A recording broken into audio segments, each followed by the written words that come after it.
अस्सलाम वालेकुम। इस क्वेश्चन में हमारे पास फंक्शन का डेरिवेटिव दिया हुआ है कि कोई भी फंक्शन है एफ एक्स, उसका डेरिवेटिव ये है और इंटरवल दिया हुआ है एक्स इससे बिलोंग कर रहा है। इसको आप इंटरवल के फॉर्म में भी लिख सकते हैं ऐसे, एक्स बिलोंग्स टू 0 से 2 पाई। ठीक है। अच्छा, अब आपने फाइंड क्या करना है, क्रिटिकल पॉइंट्स, ऐसे इंटरवल्स फाइंड करने जहाँ पर फंक्शन इंक्रीजिंग है और डिक्रीजिंग है। लोकल मैक्सिमम फाइंड करना है या लोकल मिनिमम अगर है तो। ठीक है, अगर इस फंक्शन पे कोई लोकल मैक्सिमम मिनिमम देता है तो फाइंड करना है, अदरवाइज नहीं देता तो ठीक है, नहीं देता। अच्छा, क्रिटिकल पॉइंट्स फाइंड करने के लिए हम क्या करते होते हैं, फंक्शन का डेरिवेटिव इक्वल टू 0 रखते हैं। अब फंक्शन का डेरिवेटिव दिया हुआ है तो हम फंक्शन के डेरिवेटिव को इक्वल टू 0 रख देते हैं। ये फंक्शन का डेरिवेटिव है, आपको मतलब इसी वैल्यू को इक्वल टू 0 रख देंगे। किसी भी दो टर्म्स का प्रोडक्ट इक्वल टू 0 होता है तो या तो ये प्रोडक्ट एक टर्म जो है इक्वल टू 0 होगी या फिर दूसरी, मतलब दोनों में से कोई एक 0 होगी। हो सकता है दोनों भी हो, क्योंकि अगर 0 से किसी टर्म को मल्टीप्लाई करेंगे तो 0 होगी। ये इक्वेशन जैसे लिखने की जो लॉजिक है ना वो ये है जो मैंने बताई है कि दो टर्म्स का प्रोडक्ट अगर 0 है तो या तो कोई एक पहली टर्म 0 होगी या दूसरी। ठीक है, तो इस तरह हम लिखते हैं। इसमें से आप एक्स की वैल्यू निकाल लेंगे। अब ये देखें, कोस इनवर्स -1/2 है, तो कोस हमारे पास है नेगेटिव का, यानी यहाँ पर एंगल आ रहा है नेगेटिव का। अब आप ये देखें, अगर हम बात करें क्वाड्रेंट्स की तो हमें पता है कॉस फर्स्ट क्वाड्रेंट में पॉजिटिव होता है, यहाँ पर तो ऑल पॉजिटिव होते हैं ना, ऑल पॉजिटिव होते हैं। यहाँ पर कॉस जो है वो नेगेटिव होता है। ठीक है, कॉस के लिए हम ये क्वाड्रेंट जो है ना वो डिफाइन कर रहे हैं, और थर्ड क्वाड्रेंट में भी नेगेटिव होता है, फिर यहाँ पर होता है पॉजिटिव। ठीक है, कॉस की बात कर रहे हैं हम। तो आप देखिए, कॉस नेगेटिव है तो कॉस किस किस क्वाड्रेंट में नेगेटिव है, एक सेकंड क्वाड्रेंट में नेगेटिव है और एक थर्ड क्वाड्रेंट में नेगेटिव है। अब आप देखें, यहाँ पर हमारे पास एंगल होता है π/2 का, यहाँ पर पाई होता है, यहाँ 3π/2 और यहाँ पर 2 पाई का। अब नेगेटिव है तो मतलब इस क्वाड्रेंट में सेकंड और थर्ड क्वाड्रेंट में लाई करेगा। ठीक है, अब थर्ड सेकंड क्वाड्रेंट का जो एंगल है वो क्या क्या बनेगा हमारे पास, पाई माइनस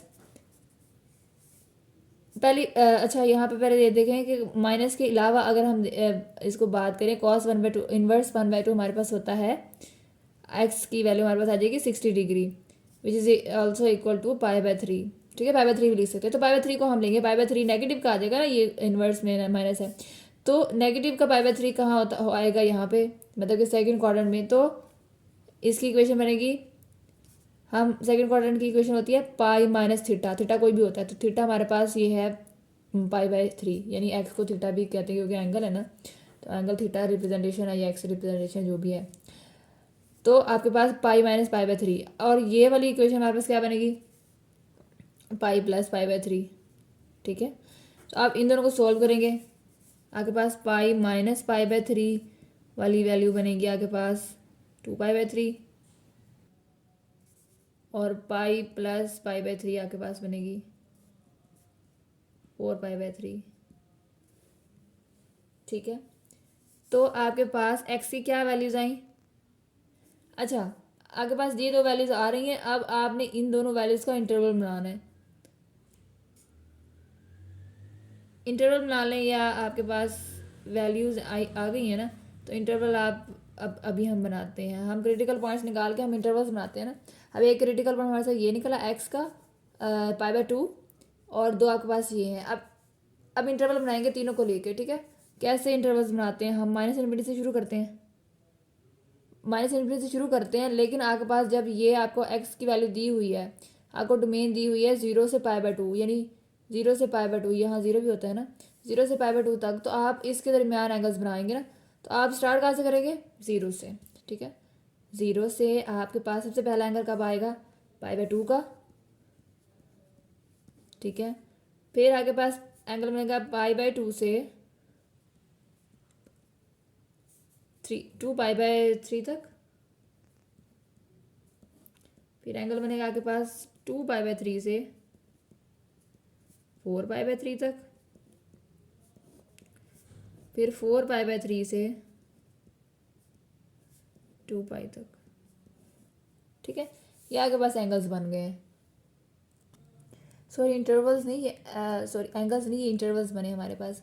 अब आप देखें कि जब भी हम हमारा पहला पार्ट तो कंप्लीट हो गया, सेकंड हमारे पास है इंटरवल्स बना लिए थे। उसके बाद हमें चेक करना है इंक्रीजिंग है या डिक्रीजिंग है। अब देखें इंक्रीजिंग डिक्रीजिंग के लिए हम क्या कर सकते हैं, हर इंटरवल में से दो वैल्यूज उठाते हैं, एक छोटी हो एक बड़ी हो, और उसको आपने इस पर पुट करके देखना होता है क्या सिस्टम बनता है। बट अभी आप देखेंगे पहली बात तो ये आपको यहाँ पर फंक्शन गिवन नहीं है, ओरिजिनल फंक्शन गिवन नहीं है जहाँ पर आप जो है ना चेक करेंगे दो वैल्यूज़ लेकर। ठीक है, हमने ना दो चीज़ें पढ़ी थी इंक्रीजिंग डिक्रीजिंग फाइंड करने के लिए।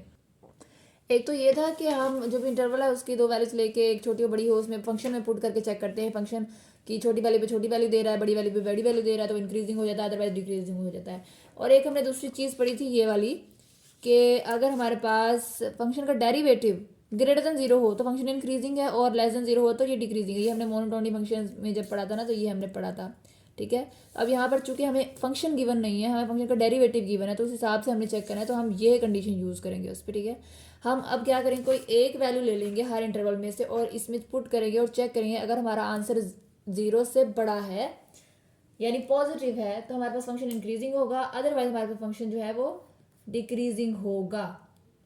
पहले इंटरवल में चेक करते हैं, ऐड कर लेते हैं फंक्शन एक्स की कोई भी वैल्यू। अब ये 30 है ना, आप इस फंक्शन में पुट करें डेरिवेटिव में क्या है। अच्छा जी, इसमें हमने क्या किया है, ये आपके पास साइन 30 जब 1/2 के इक्वल होता है, कॉस 30 जब आप इसको कैलकुलेटर में सोल्व करेंगे तो आपके पास ये निकल आएगा, और इस पूरी टर्म को सोल्व करने के बाद आपके पास आंसर जो है वो माइनस का निकल रहा है, तो ये है लेस देन जीरो। ठीक है, लेस देन जीरो है तो मतलब फंक्शन क्या है, डिक्रीजिंग। अब हम कह सकते हैं कि इस इंटरवल पे फंक्शन डिक्रीजिंग है। अब हमने बाकियों पे भी ऐसे ही चेक कर लेना है। ठीक है, अच्छा तो ये हमने बाकी इंटरवल्स पे भी चेक कर लिया, इंटरवल 2 पे भी चेक कर लिया, इस इंटरवल पे फिर थर्ड पे भी चेक किया है। पहले दो इंटरवल्स पे डिक्रीजिंग है दोनों फंक्शन, और इंटरवल 3 पे अगर मैं कोई भी एक वैल्यू उठाऊँ तो आपके पास इंक्रीजिंग फंक्शन आ जाता है। इंटरवल 4 पे जब चेक करेंगे तो ये भी डिक्रीजिंग आ जाएगा क्योंकि नेगेटिव साइन है। अब हमारे पास पहला पार्ट हो गया, सेकंड हो गया, थर्ड अब लोकल मैक्सिमम और मिनिमम फाइंड करना है। और यहाँ पर हम इंटरवल्स की बात करें, यही इंटरवल्स जो हैं आप इसको ऐसे बेशक दोबारा लिख लें क्योंकि ये नंबर लाइन पे तो नहीं आते, तो हम नंबर लाइन तो नहीं ड्रॉ करेंगे, जस्ट इंटरवल्स ही आप दोबारा लिख लें। अब ये देखें आपके फर्स्ट इंटरवल पे हमारे पास डिक्रीजिंग था तो मतलब ये नेगेटिव था। ठीक है, सेकंड इंटरवल पे हमारे पास सेकंड इंटरवल पे भी डिक्रीजिंग है तो सेकंड इंटरवल पे भी नेगेटिव है। थर्ड इंटरवल पे हमारे पास इंक्रीजिंग तो ये हो गया पॉजिटिव, और फोर्थ इंटरवल पे हमारे पास है डिक्रीजिंग तो ये नेगेटिव। अब देखें पहले इंटरवल में नेगेटिव है, सेकंड में भी नेगेटिव, तो यहाँ पे यहाँ तक कोई चेंज नहीं आया। जब चेंज नहीं आया तो कोई मैक्सिमम या कोई मिनिमम इसका नहीं होगा। फिर इस इंटरवल से यहाँ तक जो है ये चेंज आया है। ठीक है, नेगेटिव से पॉजिटिव गया है। अब अगर कोई भी फंक्शन आपके पास नेगेटिव से पॉजिटिव जाएगा तो वो हमारे पास क्या होगा, उस पॉइंट पे लोकल मिनिमम देगा। ठीक है, तो ये यहाँ से यहाँ पे चेंज हो रहा है तो मतलब 2π/3 के बाद चेंज हो रहा है तो इसका लोकल मिनिमम होगा 2π/3।